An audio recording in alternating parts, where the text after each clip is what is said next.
রাষ্ট্রপতি নির্বাচন ইস্যুতে এই মুহূর্তে কথা বলছেন রুহুল কবির রিজভী। সরাসরি যাচ্ছি। এই সিদ্ধান্ত গৃহীত হয়েছে, বাংলাদেশ জাতীয়তাবাদী দলের প্রার্থী হয়েছেন মির্জা ফখরুল ইসলাম আলমগীর এবং তিনি প্রার্থী হওয়ার সাথে সাথে বাংলাদেশ জাতীয়তাবাদী দলের মহাসচিব এবং জাতীয় স্থায়ী কমিটির সদস্য পদ থেকে পদত্যাগ করেছেন। এই বিষয়টি আপনাদের সামনে আমরা সারা জাতিকে অবহিত করলাম। আপনাদের সকলকে ধন্যবাদ। না,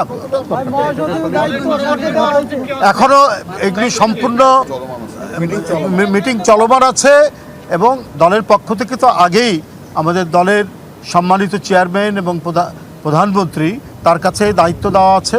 তিনি যে প্রক্রিয়ায় যেভাবেই হোক তিনি সেই ইয়েটা নিয়ে মতামত নিয়ে তিনি সেটা জানাবেন, সেটা আপনারা পরে জানতে পারবেন। এখন শুধু দলের রাষ্ট্রপতি প্রার্থী মির্জা ফখরুল ইসলাম আলমগীরের নাম আমরা ঘোষণা করলাম এবং ইতিমধ্যে তিনি মহাসচিব এবং জাতীয় স্থায়ী কমিটির সদস্য থেকে পদত্যাগ করেছেন।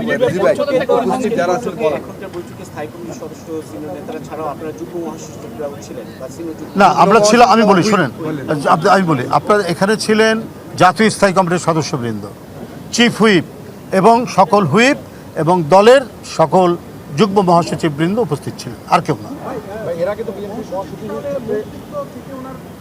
সেই বিষয়টি আরও কি প্রক্রিয়া আছে, সাংবিধানিক কি প্রক্রিয়াগুলো আছে সেগুলো পর্যালোচনা করে আপনাদেরকে পরবর্তীতে জানাবো। ধন্যবাদ। Thank you. হ্যাঁ করেছেন, বললাম তো, আমি দুইবার বলেছি মহাসচিব এবং জাতীয় স্থায়ী কমিটির সদস্য এই দুইটা থেকে ইতিমধ্যেই তিনি পদত্যাগ করেছেন এবং দলের প্রার্থী হয়েছেন মির্জা ফখরুল ইসলাম আলমগীর।